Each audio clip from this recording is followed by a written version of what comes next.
It's a balmy 7 or 8 degrees here in Thompson today. And as you can see behind me, there's still 7-foot snowbanks where they pile up for the payloaders dump the snow. So the roads are all puddles and cracks, breaks in the road, potholes from frost heaves and stuff like that. I just got back from Miami, and it's not till we go there once a year for training. It's not till you go to a place like that do you really appreciate where we live up here. When we were done training, I got the guys drop me off 1 in the morning at this. It's called Wawa. It's a big gas station, kind of like the Husky would be in Canada, and they make sandwiches. They got a sandwich desk there. They make sandwiches for you and stuff. I said, just drop me off. I'll walk back. It's half kilometer to the hotel. Even 1 a.m., no problem. So they drop me off, and I go in there, and the first about 5 guys that I see in there, they're between 80 and 200 pounds overweight. So if the guy was supposed to weigh 200, he weighed 400. And the people down there all fall into about 4 categories. And the first would be transvestite. And I'm pretty racist against transvestites. So that's one. And then you get the people who look like they live underneath the railway bridge, which is not far away. And then you get the people who look like they've just got out of a homeless shelter. And one of those guys walked up. He was all long, unkempt hair, disheveled, dirty clothes. And he goes to the bins where they have the ketchup and mustard. So he gets 4 giant handfuls of crackers from there and puts them in his cellophane bag. And I guess that's his meal for the next week. And then you get the people who look like they just got out of an insane asylum. So there's one lady there, and she's got half of her head shaved bald. The other half is long, white, straggly, unkempt, bleached white hair with one little tuft of bright red in there somewhere. And she just won't shut up, and everything she's saying nonsense. And then the last category is people who look like they just got out of prison. And everybody's got a tattoo, I guess, to signal what flavor of nut they are.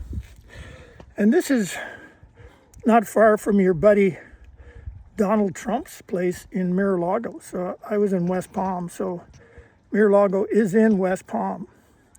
So that's the haughtiest neighborhood in America. And this is everywhere in America. Like, not just Miami. It's everywhere down there like this.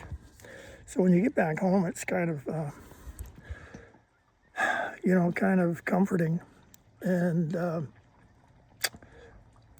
just heard that was enormous number of American planes blown up on the ground over there, Al Udeid and some other air bases. I don't know if that was real or what, but Trump sure has got himself in a pickle, and he's afraid to get out of it. He's afraid because the Israelis have got videos of him with 3 13-year-old girls. That's why he went into this war. And everybody in Washington is paid off by the Israeli lobby. From what I could see, there's only about 3 that are at the high level. One's Ted Lieu. He used to be an Air Force lawyer. And then there's Thomas Massie. He's another senator that's up there. He's always calling out Kash Patel and Pam Bondi. And the other one was that Marjorie Taylor Greene, who I think they forced her to resign or something. They threatened her. Trump's goons threatened her. They were, I think, the only 3 in Washington that weren't on the payroll for the weapons contractors and the Israelis. So the entire country is totally fucked. And I think the only way possible that could reset America is if there was a nuclear holocaust there and the entire government was wiped out and they had to start from scratch. Now, I don't think that'll happen. I listened to a Russian, he's a professor, and he's an advisor to Putin and about 3 presidents before Putin as well. And he's one of the hawks in the Kremlin who is promoting escalation. So what he said is, the elite in Europe, they'll never back down because, they're not the ones that are putting their lives on the line or sending their sons to fight. They just want the spoils from the war. And they'll never back down unless Russia starts escalating. And by escalating, he meant sending ICBMs to Europe. Now, he didn't go into depth into too much detail there. What I was wondering was, are they planning on hitting the weapons manufacturing plants in Europe? Because they're sending them weapons. Or are they planning on targeting the parliamentarians? So the Brussels, the EU, Ursula von der Crazy and Merz and Starmer, like these people, or are they just going to hit the military bases? So he didn't go into that level of depth, but because they haven't got that far yet. But it was, and then he said, and if they don't listen to that, he's promoting the use of limited nuclear strike with tactical nukes. So nobody has in Europe, nobody really in the world has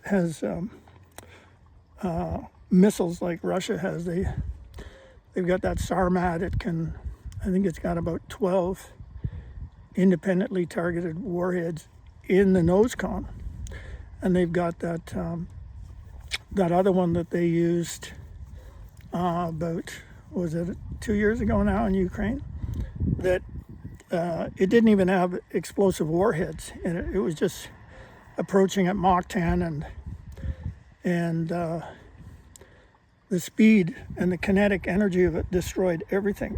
And that one they can also put in.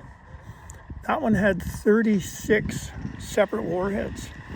So when it divided, the warhead divided, in the upper atmosphere, it had 6 divided into 6 pods, and then each of those 6 pods divided into 6 more. And when it came in at night, it was coming so fast it looked like lightning strikes, but you could count the number of things. So, they've got the ability. That was 2 years ago, and they're constantly improving, payload and range and all kinds of stuff. So they've got the ability to knock out Europe's control centers if they want to. Anyway, that's a happy note to leave you on for May in Thompson, Manitoba.